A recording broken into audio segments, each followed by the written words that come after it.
So the primary topic of the evening and the day has been gold on top of gold on top of gold with the gold standard. So I want to take a quick minute to share my thoughts on the subject of gold. And so from watching an interview on Greg Hunter earlier, which was fantastic as far as Bill Holter and Jim Sinclair's synopsis on what's coming with the resets and whatnot and talking about gold. And then more importantly, today, Congresswoman, somebody asked Jerome Powell about can we return to gold standard? And so he hesitated and went into a nice informative spiel as to why gold, a standard in gold rather, can no longer happen in our economy. And so, of course, I mean, I would assume that Congresswoman would have known that there's no returning to sound money because that would take away their power and everything that they've done as far as running deficits and the problem, as they mentioned, is of the interest on the debt payment for our country, but very problematic.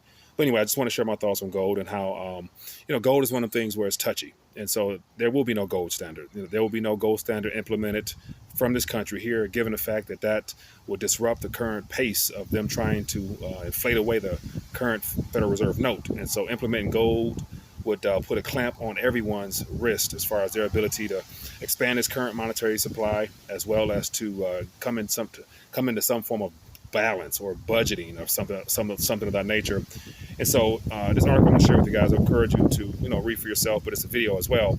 But it just talks about gives a couple points as to where Jerome Powell says that there can be no gold standard. And then one of the primary issues is the key points. It says, quote, if you assigned us, meaning the Federal Reserve, to stabilize the dollar price of gold, monetary policy could do that, but the other things would fluctuate and we wouldn't care rather. So what he was referring to was, he's saying according to their two mandate, maximum employment and price stabilization of 2% inflation target. So he's saying that we couldn't do all that. It's either we focus on the price of gold in relation to the dollar, or we got to let other stuff go. And so right when he said that, the dollar price of gold, that is the big issue where it makes it hard to try to go to a gold standard because you can't really determine the price of gold at this current moment. Nevertheless, all the off-balance sheet, funny money, dark money, whatever you want to call it, things that are out there that weighs in heavily on the price of an ounce, nevertheless any other denomination and weight. And so definitely there will be no gold standard. So it's up to you as an individual to get your weight up personally. But yet, this then relates to Greg Hunter's interview with Jim Sinclair and Bill Holter. And I'll actually put that video beneath this video here. And I'll fast forward it to the part that I want to actually touch on. And it has to do with the current price or relative price that you would have to pay in dollar terms for an ounce of gold. And it's kind of astronomical, but yet it's realistic in regards to the current amount of units of debt, Federal Reserve notes, digital or paper, that are in circulation. And so listen to the clip, but basically in a nutshell, Bill Holter gave his calculations as of a year or two ago based upon the supposed amount of gold in Fort Knox, 8,300 tons or whatever, in comparison to the current balance sheets as far as our debt's concerned of 21 trillion. So you factor all that in, he came up with roughly at the low ballpark, $87,000 an ounce. And so Greg Hunter, during the interview, asking questions about, hey, for the average person, for the common person, they can't afford gold. And so they would use silver. And so, of course, gold and silver interconnected, interrelated, because they're both money. Everything else on top of that are all claims to it. And so, but my main point was gold is more than affordable. It's more so how you prioritize it in your current portfolio, or as you value it in accords to other things that you do in your life. So you definitely can afford gold.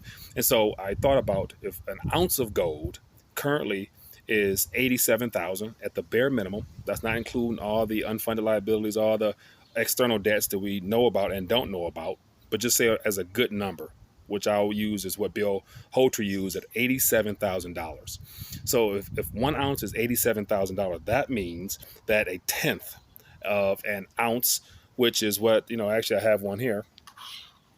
If you use a tenth of an ounce, so this piece of gold right here, this is a tenth of an ounce. Though this tenth of an ounce right here, according to those numbers that Bill Holter used, would be $8,700. So this little small piece of gold is $8,700. And so this, of course, is beyond affordable now when you price it in current dollar terms, of which it, right now It's about $160, give or take. If you guys are interested in acquiring one, I'll also include a link to SD Bullion so you can get one. So definitely affordable. And then if you want to go even further, as far as what you can take advantage of now, as far as actually getting your weight up in physical gold, I have here just this right here. This is a 1 gram card here. So this 1 gram here is basically almost a little bit smaller denomination than the 1/10 ounce there. But this thing, as of right now, is $2,800. And then if you want to take it even further, zero point 0.1 of a gram is worth about $280 as far as that current amount that Bill Holter gave us. So, using today's terms, gold is beyond affordable for those that are interested and aware of how to get your weight up. But more importantly, that price there was very interesting. And what I would encourage people to do is definitely listen to that video. It's very informative. But more importantly, there will be no gold standard implemented outside of the standard you set for yourself when it comes to getting your weight up. So let me know your thoughts down below about those numbers. $87,000 on the good side. But if we end up going into some type of environment where hyperinflation kicks in, or we find out about more of the notes that are in existence that we're not aware of, the 87,000 that Bill Holter mentioned is going to be very small in comparison to what that 1 ounce will be worth in the future terms. But other than that, love to hear your thoughts on the matter. Definitely, if you want it, gold is beyond affordable. I'll link a couple things down below if you guys get your weight up. Let me know your thoughts on that price. Is that just the beginning, or can it go a lot higher than that? Curious to find out. Enjoy your day.